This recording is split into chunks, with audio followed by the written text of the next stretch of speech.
Welcome to Island Express Hardware, where we work with your budget. We supply all paints, all brands, and all sizes. And we are, of course, the cheapest in Trinidad. We also supply pumps and water tanks, and we also have them in combo deals.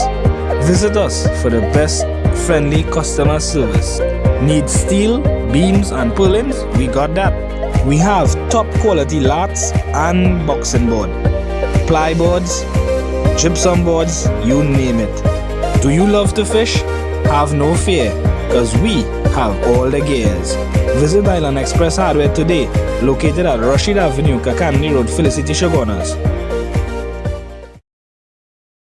Innovate your space with Felicity Furniture and Appliances. Our pieces are of top quality, stylish and affordable. Dining and patio sets, sofas, wardrobes, freezers, beds, stools and more. Visit our showroom at Lot 10B Pier Road, Felicity Shogunas. Quality you can trust, style you love.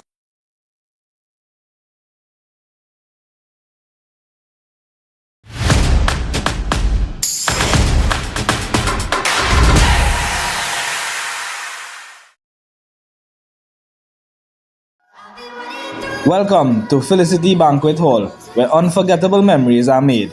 Whether you're planning a wedding, birthday party, corporate meeting, or any special gathering.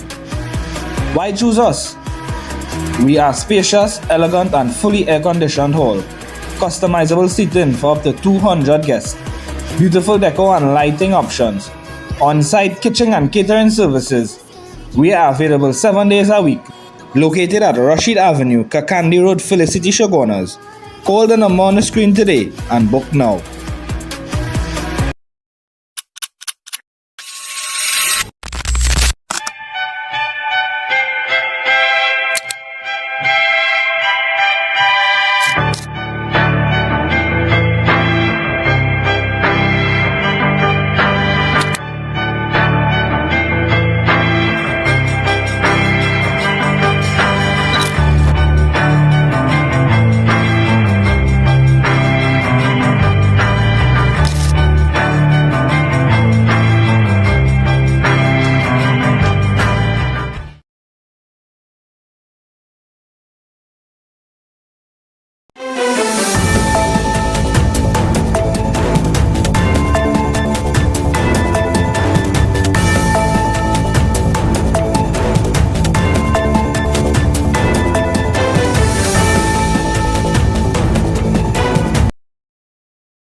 Okay, my friends, pleasant, good afternoon, Trinidad and Tobago.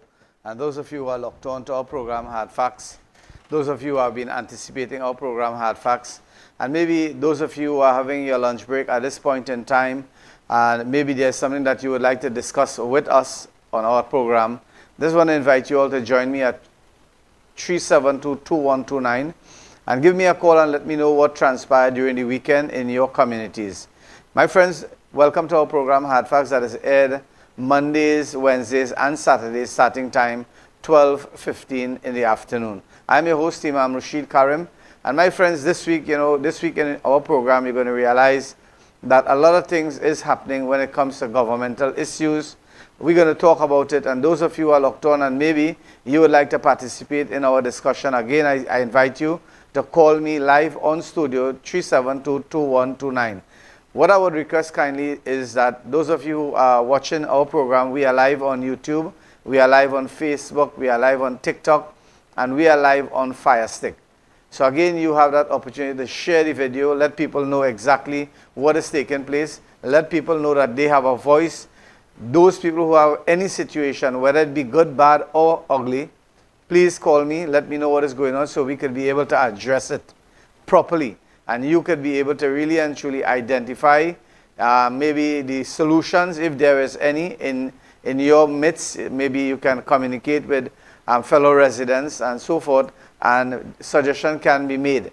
So again, my friends, this program is your program, You are having your lunch break at this point in time. Really and truly, it is an appetizer. Our program is an appetizer for you all, whereby you can call me, you can really and truly identify with whatever situation that is prevailing. Very, very important information is going to be shared on our program.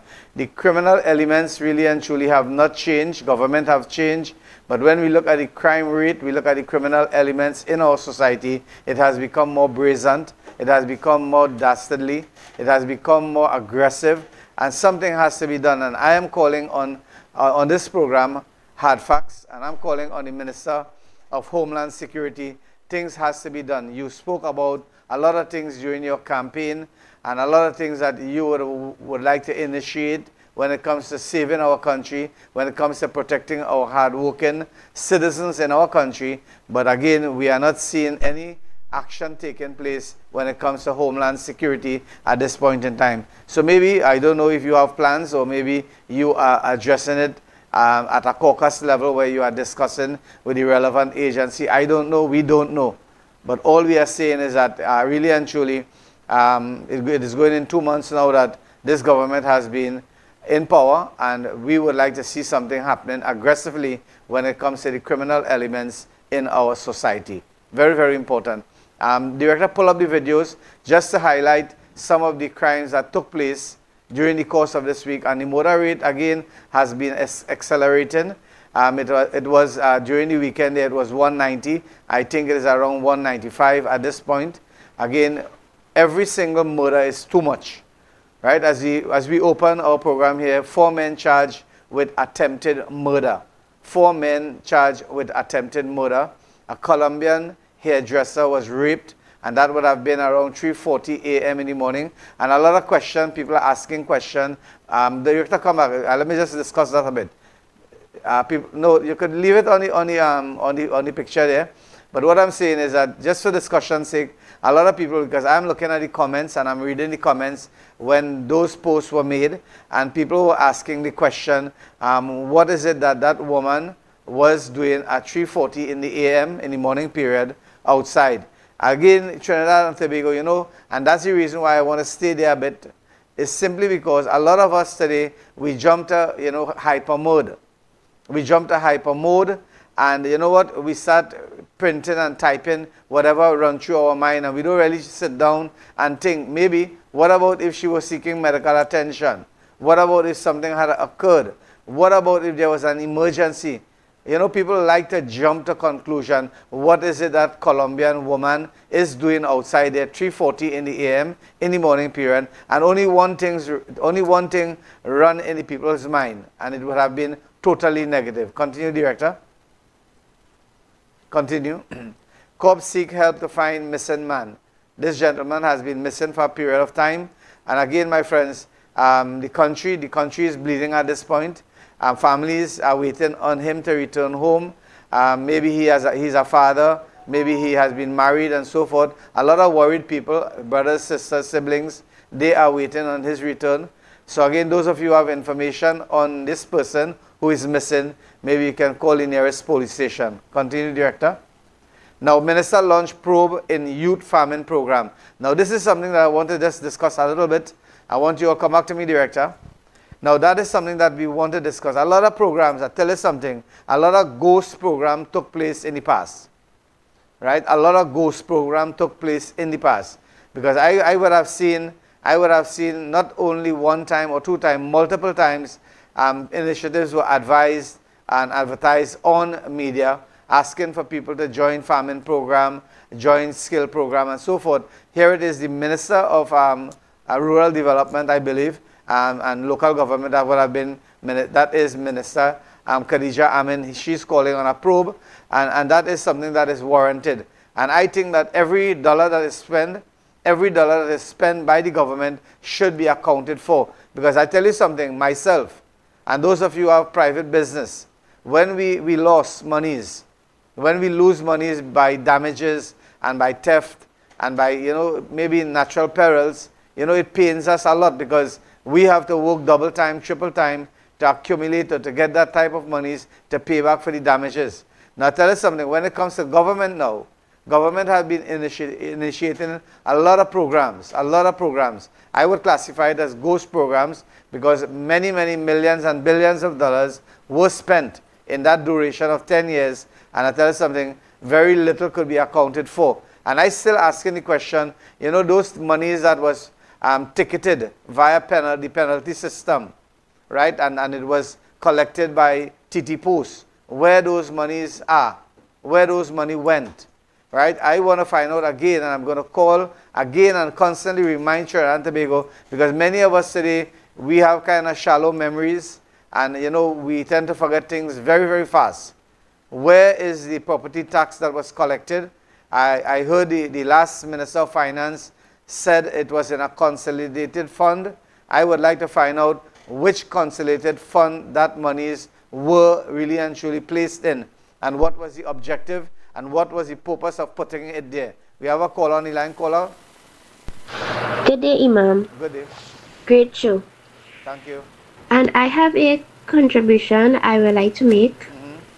Why is it every morning I get up, the first thing I see is someone was murdered, robbed, kidnapped, or raped?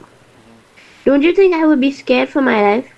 Imam, I started taking your advice on the show. Like when you said only go out if you have an emergency. So I go to work and then come home. It's sad to live in a country of free will, but the bandits are forcing some citizens to be like prisoners because we are fearful to go outside here.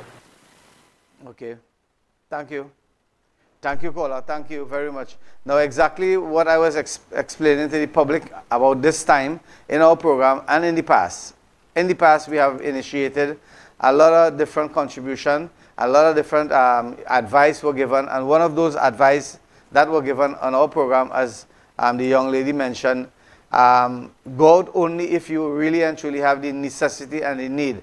Because basically, when you go outside there, every time you leave your home, chances are you might not return, especially when you are a person of activities, in the sense that maybe you are a businessman, or maybe you are a person of holding, maybe you have a good job, maybe you can, you know, these are things, I mean, I don't really want to go down too deep into it, but I tell you something, today we are living in borrowed time in the true sense of the words.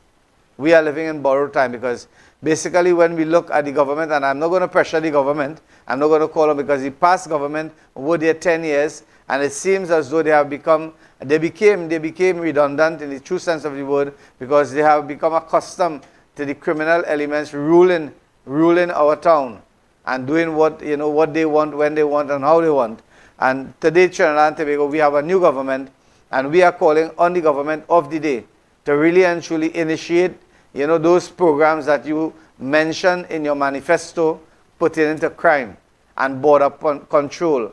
And you know, when it comes to policing, when it comes to frequent patrols, and so many different things, we are asking the government. We have a caller. Caller, go ahead. Good day, Imam. Good day. Good show. I really like looking at your shows. You're doing really good. Thank you. I have a concern, right? Right now, my main concern is that the healthcare system in Trinidad and Tobago, especially at Mount Hope, that service there is so terrible. And don't get me started on their pharmacies. I have to wait long in line just for them not to have the medications, and the appointments are ridiculous. Right now, my son have an appointment for 2027. All I'm asking for is that for the UNC government, I know they now come in power, but I really hope and pray and wish that they open the Coover's Children's Hospital as soon as possible. Thank you. Thank you very much. So again, a very good call. The persons who are listening to our program, feel free. You can call me, you can have dialogue with me, you can maybe ask questions, and you know, so many things. Because I'll tell you something, when I look at last week and this week, a new government has really and truly came into governance. And we look at what transpired in the past when it comes to cement, and that's something we're going to talk about here, because a lot of people, you know, they come to my establishment and they are telling me, Imam, the price of cement is going to go down because rock hard isn't back in the market. Now, I want to find out one thing, and I want you all to support me on this, those of you who are locked on. right? In the first place, and Trinidad and Tobago, this is the call that I'm making here. TCL is the only vibrant supplier of cement for the past maybe 2 years. Hard Rock was kicked out of the market, and our program, if you're following our program from the inception, you're going to realize that we were batting for Rock Hard simply because competition, you know, when there is competition in any market, in any business, if you have a business and there's competition in it, what happened? The public or the customers, they get better service, they get better prices and so many things, and they have the choice whether to shop or not to shop at that establishment. Now when you examine carefully in the past, for the past 2 years, Rock Hard Cement was kicked out of the market. They was barricaded, they were blocked, they were red taped, and so many things transpired. Now I want to ask the question on this program, what had changed? I know the government has changed. So if it is, and really and truly, I do hope and pray it is not that. I think that there was some prejudice against Rock Hard Cement, and if that was the case, maybe Rock Hard could take the past government to task, and even so much so, a case could be built against them for being prejudiced and discriminative against the company. Because here it is, they were blocked from the market, and now the market has been opened back for them. And my question to the government of the day and the past government especially is what really and truly caused Rock Hard to leave the market or to stop selling cement in Trinidad and Tobago? I think that's a very, very pertinent question, and people would be really and truly wanting answers from that, because here it is, PNM was in power, and Rock Hard Cement was blockaded, was blocked from the market, right? And now, when we examine carefully, you are going to realize, since Rock Hard exited in 2021, Trinidad Cement has increased prices 5 times. Look at it there. That is the statistics. That's the reason why this program is called Hard Facts. In December 2021, cement went up 15.6%. In August 22, cement went up 7.0%. March 2023, cement went up 5%. February 2024, 7.6%. February 2025, 7% increase in the prices of cement. And the consistent price increase drew criticism, including, and maybe I tell you something, Trinidad and Tobago, when the past government would examine carefully what has transpired, maybe this was one of the reasons why they lost the election. This could have been one of the major falling out point from where the citizens of the country were totally fed up with the government propaganda and what was being propagated by the different ministries when it comes to the increase. Because you look at 5 times cement went up from 2021 until 2025. So that's a giant increase. And when you look at 5, that would have been in the proximity of about 40% increase on the cement price. Now, I'll tell you something, Rock Hard is in the market right now. And many people think that, you know, the price is going to be slashed by half. Because right now, cement is retailing at $59 in some places, $60 at some places. But Trinidad and Tobago, I want you all to be aware that the price of cement right now at the market or the warehouse or the company's warehouse is approximately $58 per bag. It is not $25 or $30. And the hardware owners, they are not making 50% profit, or they are making $10 in a bag of cement. No, that's a hard job to transport cement, to carry cement from point A to point B. I tell you something, hardware owners has to come out. People has to come out and talk. That number 3722129. Come out and talk about the discrimination that has transpired in the past when it comes to cement being sold in our country, when there was a monopoly of cement selling in our country.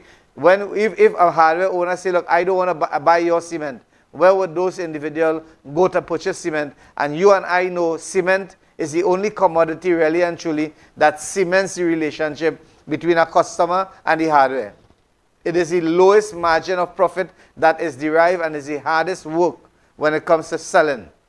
So we want to take this opportunity on our program, Sentinel Media Hard Facts. We want to welcome, and we welcome any competition. We want competition in the digital marketing too, in telecommunication. Very, very important, because what is happening here, we are paying all kind of $499 per month for Wi-Fi service. And when you check it up, my friends, 20% of the time the Wi-Fi dies out, it boils down, you don't get what you're paying for, and there's no redress, there's nobody who we can call, there's nobody who we can talk to, because most of the time it would have been AI, artificial intelligence, answering the phone, or some kind of people answering the phone via recording and so forth, and we have to go through the channel waiting 15 and 20 minutes to lay a complaint that our service that we are paying for, we are not receiving. And that is something, you know, the government of the day, and I'm calling on the Minister, the Honorable Barry Padarat, to do something when it comes to public utilities in our country. We're paying heavy money for our service, and we are not receiving that service. And communication gap has been broken down, because I tell you something, anybody outside here, anybody listening to this program, anybody who's watching our program, we ask you to share this program, and we ask you, my friends, to make a call. Call us, those of you who are on TikTok, call us at 372-2129 and tell me if you are satisfied, with the telecommunication of Trinidad and Tobago, or you are satisfied with the communication providers when it comes to internet service in our country. And I'm sure if people are real and people are honest with themselves, they're going to bombard our lines. Call us at 372-2129 and let us know exactly what is taking place when it comes to the monies that you are paying for a service and you are not receiving it. Let's take our first break, and when we come back, my friends, you can call me at 372-2129. It doesn't have to be on the borderline of the topic that we are talking about. Maybe you can talk about what transpired in your community, whether there's a function, whether there's a program, whether there's a fundraiser. You can call us and we will highlight it free for you on Hard Facts.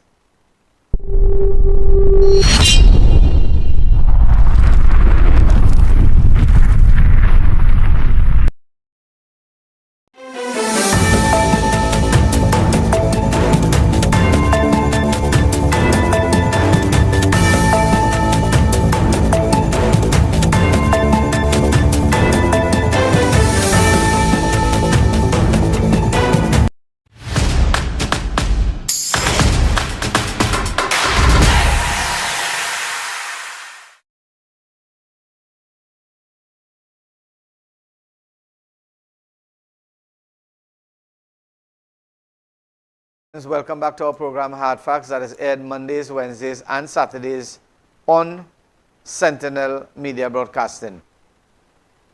I am your host, Imam Rashid Karim, and this program is aired Mondays, Wednesdays and Saturdays, starting time 12:15 in the afternoon.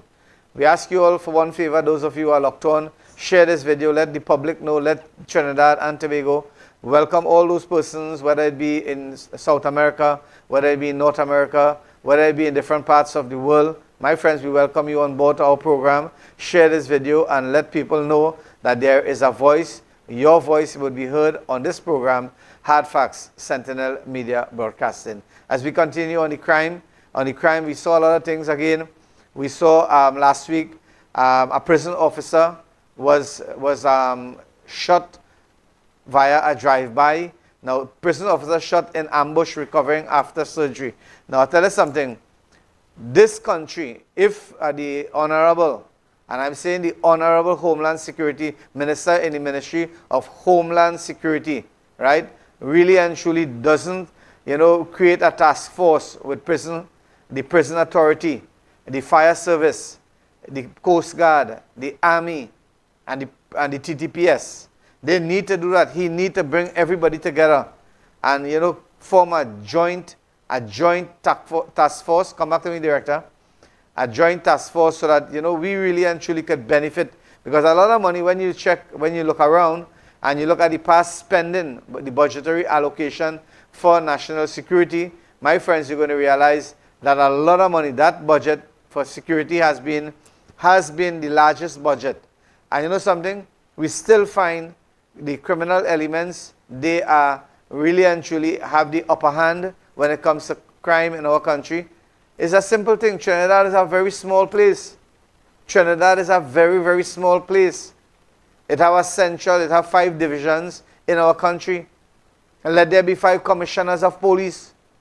Whether it be one general commissioner and 5 sub or junior commissioners, if you want, and let them use initiative and guidelines from this committee that is going to be set up so that, they could be able to really and truly take crime and grab crime by the collar and destroy crime from our society once and for all. But you see, when we're looking at the statistics from different areas, sometimes people get away with crime. And they will say, well, the hotspot is in north, right? And the hotspot is in deep south or in the eastern end or central Trinidad. And you know something? A lot of people become very comforted and saying, well, here what? Crime is not affecting we as much as it is affecting the people in Bitam, the people in Lavanti, the people in Karanaj, the people in Tunapuna. It is not affecting us like that. So here what? We're going to stay quiet, let those people get killed, let them be killed. We don't have a problem with that. And when a society develop that type of mentality, my friends, and do not, start loving each other for the right reason, what is going to happen? I tell you something, exactly what is taking place in the Middle East. I didn't really want to go there because I know something, there are people outside here who are haters. There are lots and lots of haters outside here. Right? They don't really and truly examine. They don't really and truly understand carefully what is going on. They are already brainwashed. They are totally brainwashed in some cases by the different media houses. And my friends, you know what? Alarm grows after U.S. insert itself in Israel war against Iran. Now I tell you all something. Last week, Donald Trump, the president of America, of the United States of America, mentioned this, that he's going to have some sort of communication and some sort of parley or some sort of communication with both sides. And he's not going to take any sides. But I tell you something, Trinidad and Tobago, open your eyes. Open your eyes. It seems as though World War is on the threshold. It is knocking on our doors, and the doors have already been opened.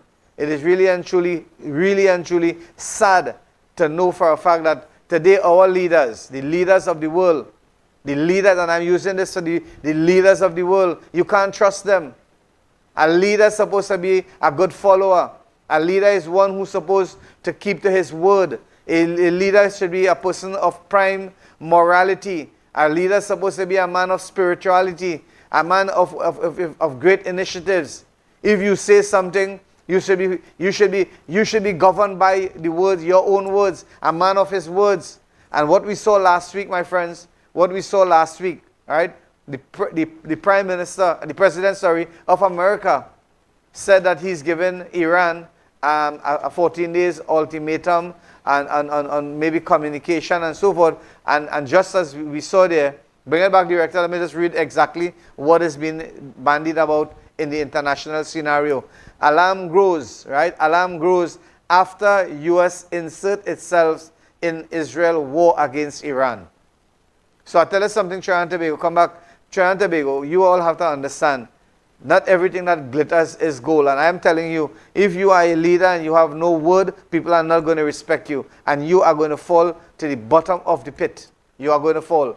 And that goes for all the leaders, whether it be North America, South America, whether it be in Europe, whether it be in the different parts of the world internationally, whether it be in CARICOM, whether it be in our local realm, Trinidad and Tobago. If you say something and you are doing contrary to what you are saying, then you are a hypocrite.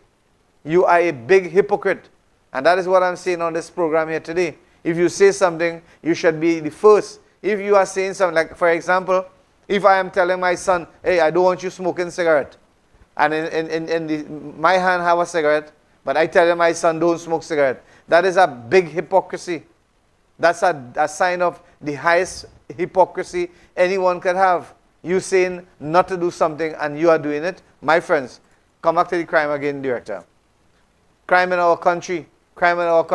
We've seen people being stabbed. We've seen people being cornered again during the course of the week. I can't understand. It seems as though people are living under a shell. Like they don't know what is going on. No, that's a racial discrimination, a discriminative statement where people are saying corn for Indian. Police, then gunfire. Tortuga man shot outside home. Fake cop, real bullet. Victim hit in his foot. Stabbed and left to die or death. And left for death. Man clings to life after Valencia bar attack.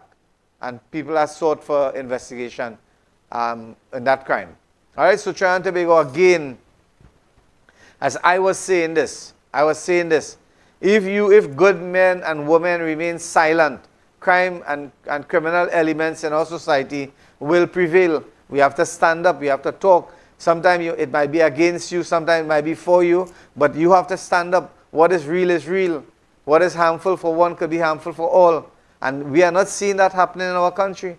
That's the reason why in our opening remarks here today, I am calling on Roger Alexander. Roger Alexander, the Minister of Homeland Security. You have said a lot in the past. You were a person who had... Put some volume on that. Put some volume on that. Who would have experienced a home invasion? Officer, is there a light there? You spoke a lot about that in your campaign trail. When you were campaigning and you won the election, you spoke a lot about, curbing crime and getting rid of the criminal elements in our society. But we are not seeing that, sir. With highest respect to you, we are not seeing that. And people are calling me, people are telling me, raise those issues. People are giving us documentation and proofs and so many things. But again, that's not my purview. I'm not going to risk anything again, in the true sense of the word, highlighting issues that really and truly will make me a target. All I'm saying is, in a broad aspect of our program here today, all I'm saying, I'm calling on Homeland Security Minister to initiate those plans that you spoke about during the campaign trail. Infrastructure. Let's continue, Director. So again, Trinidad and Tobago, we have a lot of things happening for us. A lot of things happening for us in our country. Right? We're talking about infrastructure. Minister, that would have been Khadija Amin, a Minister of Local Government, Minister of Infrastructure, claiming that garbage buildup is a major cause of the Caroni flooding. Okay, let me deal with that issue a little bit. Let's dissect that carefully, because that would have been either the Shogunas West MP, that's Neil Gosain, Shogunas West MP. And we're talking about that, right? We're talking about that. I just would like, come back to me. I need people to see me when I'm talking. When I'm talking about this issue, I want the people, the public, to really and truly listen to what I am saying. We had a past MP who would have been Mr. Dinesh Rambali. Now we have another MP by the name of Neil Gosain. Now tell us something, I would have been working tirelessly with the past MP on all his projects. Why did I support Dinesh Rambali? It's simply because Dinesh Rambali was the candidate, he was the party's candidate for the United National Congress. I worked with him tirelessly for his total term. I worked with him, I stayed with him, and I continue working with him. And you know something? That doesn't brand me as a PNM. That doesn't brand me as a dissident. And it seems as though that thought and that mentality have not been deleted from the minds of a lot of people. A lot of people outside there, let me tell you something. There are so many boards, and I'm not going to blow my own horn. I'm not going to blow my own horn for you all. I'm just telling you, and I'm giving you facts. Imam Rashid Karim, that's me, right? I have been working for the party. I've been working for the United National Congress from the inception, since I started voting, right? And I tell you something, I was a frontline player with the United National Congress. And you know something, I am seeing, after the spoils of war is being disseminated and being given out and handed out on platters to many people. Like for example, I saw one prominent individual, I won't call his name, saying thank you to the Prime Minister for giving him that honorary position as a whatever. But the point I am making here is that who are the ones who are selecting?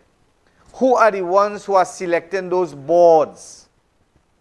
Who are the ones? Is it that you are showing favoritism? And that is the question that I am asking here. And that question is being asked by John Public outside, because people are seeing, for example, when you look at the labor movement, I heard the minister via the labor movement saying that there is insufficient, or there is not sufficient persons filling those boards position when it comes to the labor movement. Now tell us something, People are telling me to raise issues here. I'm not going to raise those issues. I am watching, I am counting, I am looking at the different boards, I'm looking at the compositions of the different boards, and then after I will make final proclamation. But the point I am making here today, Imam Rashid Karim have never received a call from any one of those parties, whether to serve on a board, whether to be part of anything.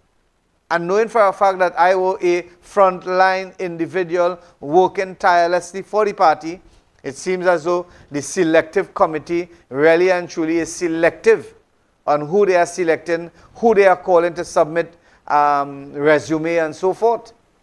And that is something, my friends, I tell you something, the mantra that brought the United National Congress in government would have been what? When the UNC win, everybody win. You remember that?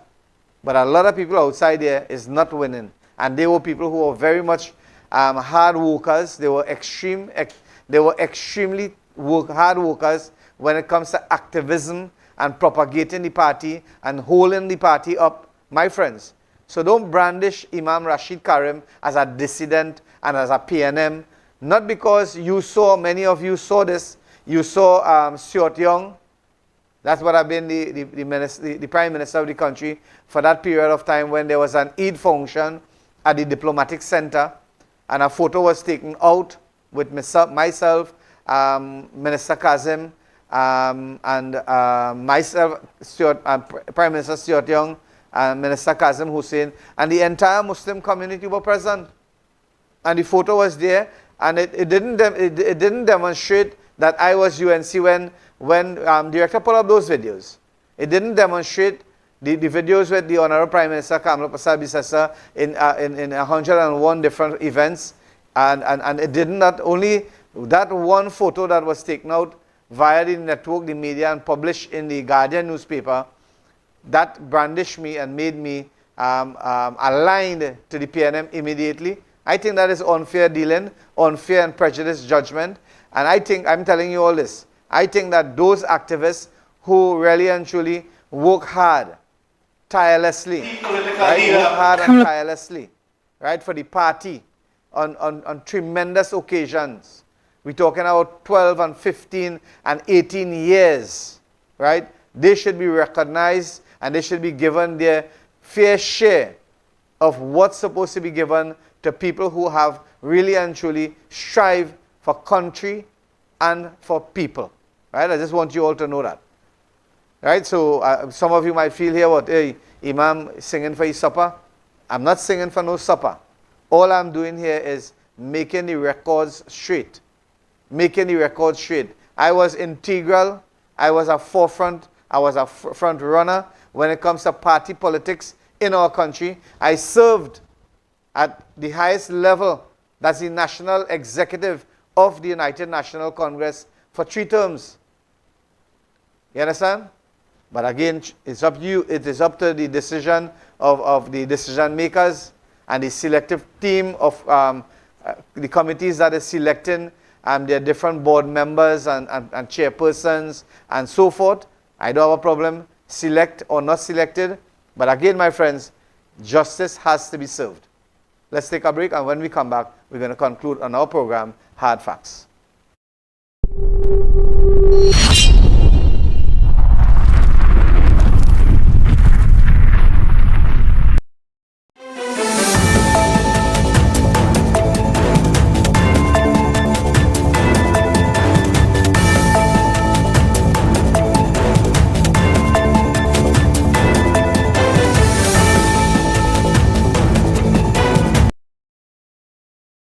Innovate your space with Felicity Furniture and Appliances. Our pieces are of top quality, stylish and affordable. Dining and patio sets, sofas, wardrobes, freezers, beds, stools and more. Visit our showroom at Lot 10B Pier Road, Felicity Chaguanas. Quality you can trust, style you love.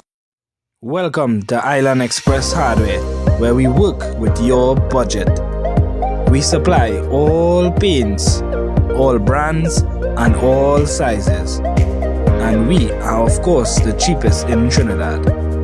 We also supply pumps and water tanks, and we also have them in combo deals. Visit us for the best friendly customer service. Need steel, beams and purlins? We got that. We have top quality lats and boxing board, plyboards, gypsum boards, you name it. Do you love to fish? Have no fear, cause we have all the gears. Visit Island Express Hardware today, located at Rashid Avenue, Kakandi Road, Felicity, Shogunas.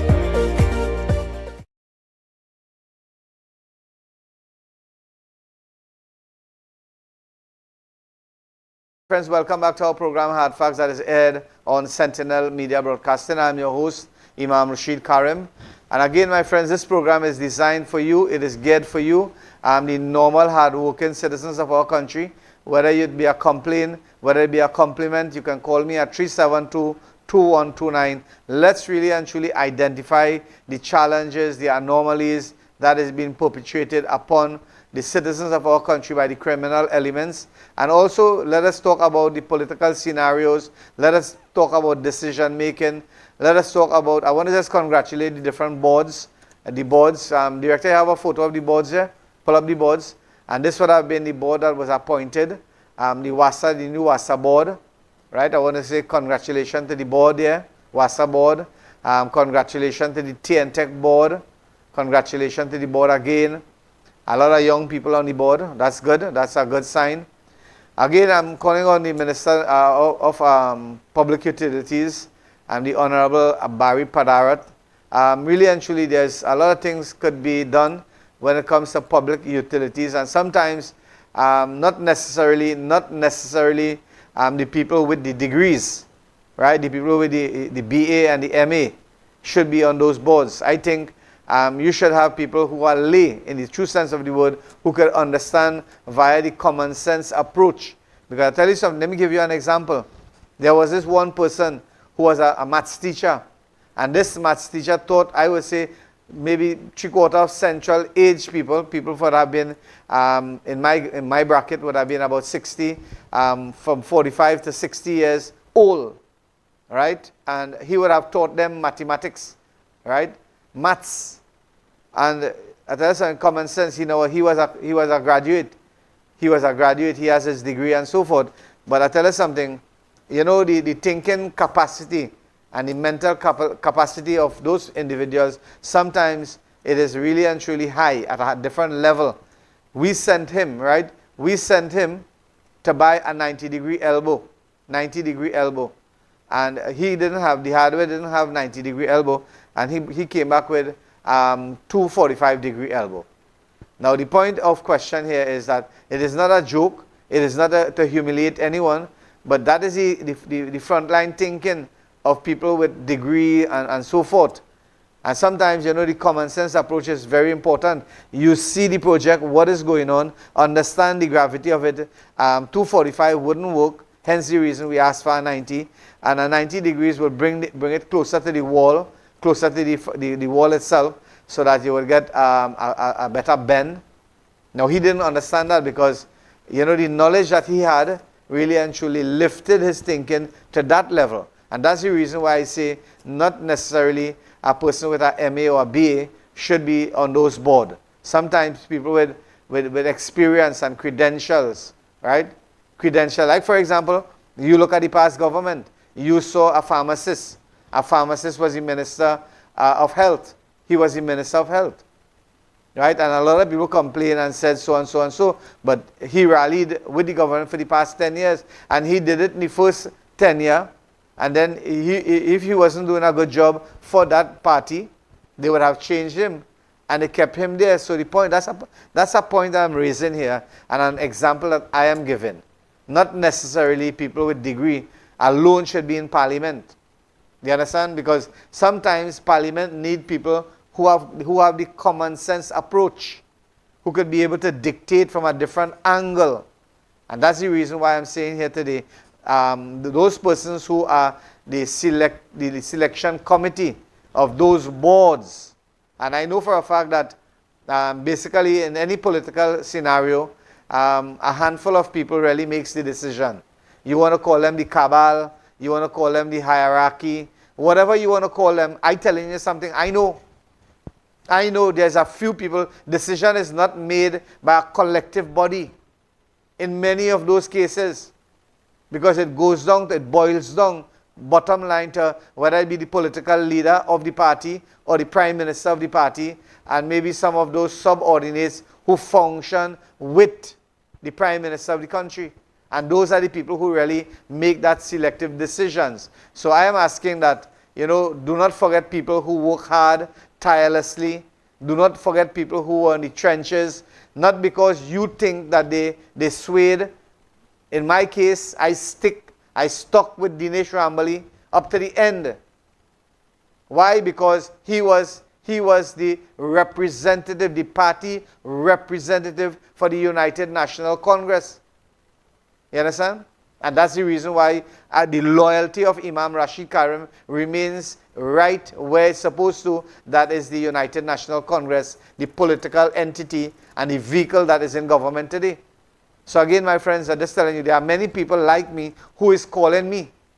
There are people outside from Penal, there are people outside from Sangre Grande, there are people outside in the Bitam, there are people different parts of the country. Imam, we're not hearing you, we're not seeing you, we're not seeing your name and nothing, we're not really and truly, what is really going on? And that is what they are asking me. So I come out here today to really and truly enlighten John public outside. It is not me alone. There are people outside there who are just like me, who are tirelessly working, but again, maybe they were supportive of the party's candidate in different areas. Maybe you would call them the dissident MPs, but there are people who were following, who were supportive of those very said MPs. Why? Because they were belonging to the United National Congress.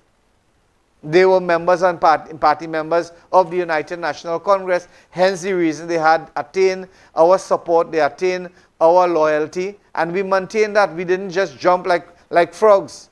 And I think at this point in time, the selective committee that is selecting people for different positions when it comes to board positions in our country should go back to rank and file and understand clearly who these people were and where they were. And there are people who, I tell you something, I just mentioned it to you.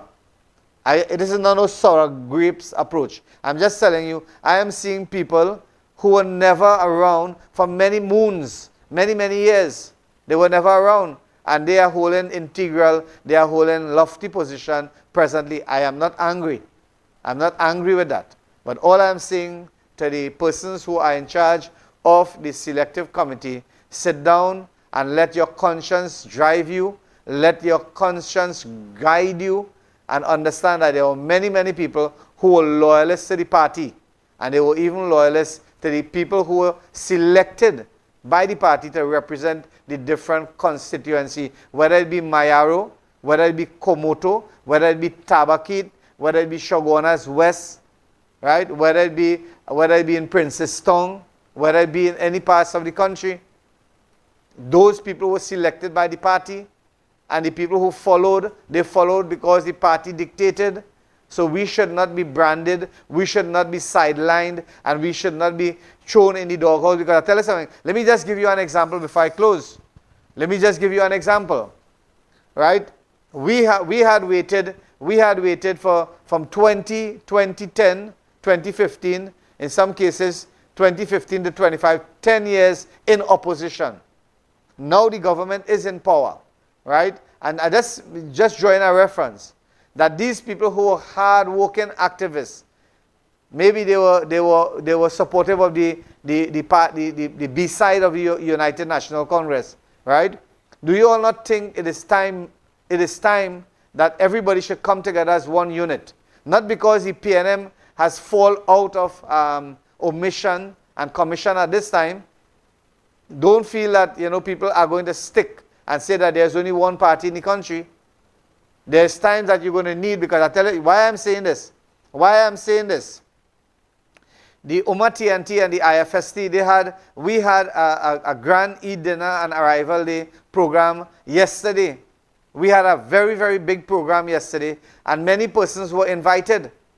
Many persons of stature and position were invited, and letters reached them, but they never responded. And that's the point I'm making here today. How long are we going to be maybe put on that barricade?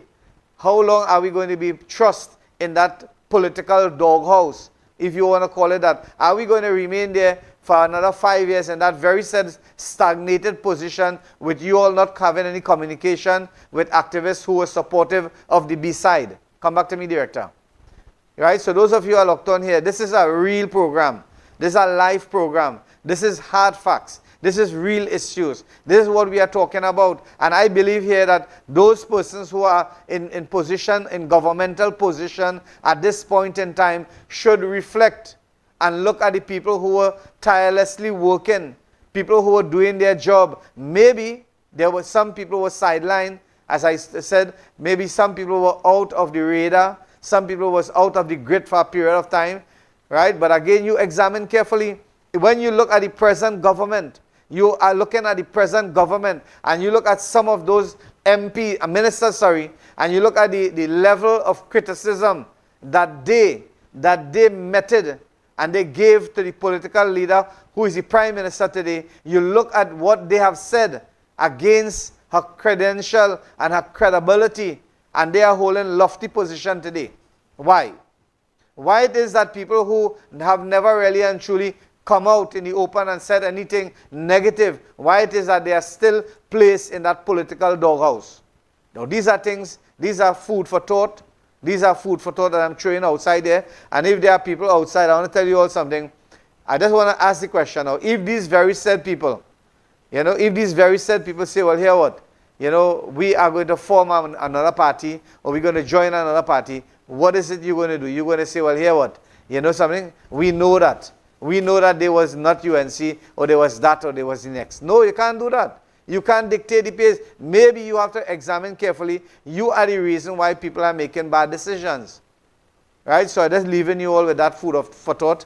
And I ask you all, those of you who are in the selective committee, who are selecting board and directors of board and so forth, remember that there are many, many persons who were supportive of the United National Congress. Matters not, they supported the B side, as you would classify the dissidents of the party. Maybe they deserve us another chance. Not another chance. I shouldn't say another chance. They deserve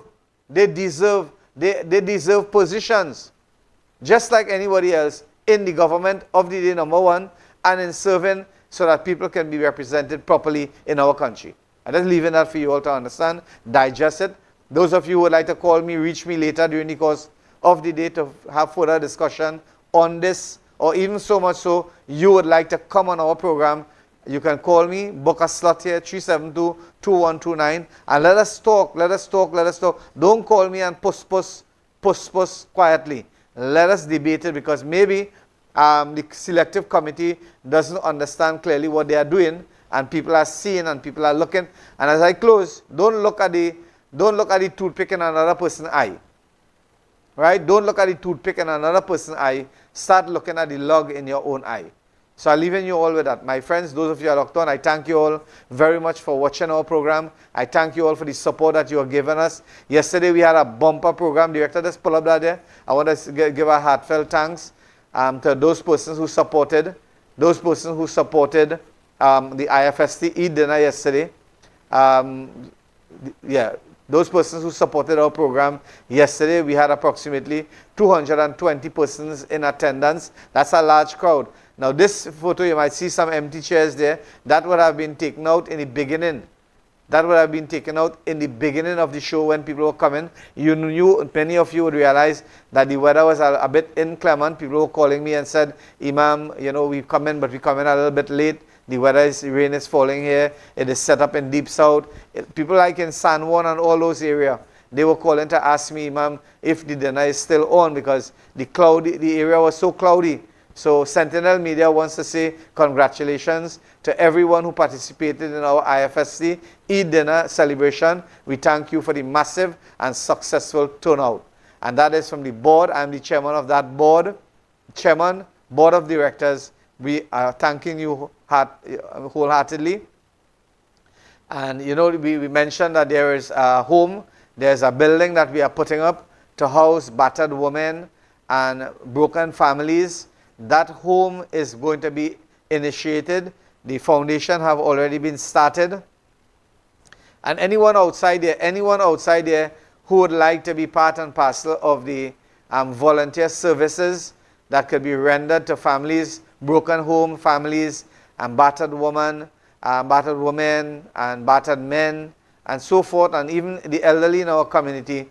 That place is a sanctuary that we are building really and truly to help. It would not be a long stay thing, but to help to recover, recuperate, and then send back out in the good environment, if you want to call it that. So the number you can call if you would like to volunteer to be part and parcel of the IFST team, call me at 372-2129. I thank you all very much and have a pleasant day, Trinidad and Tobago.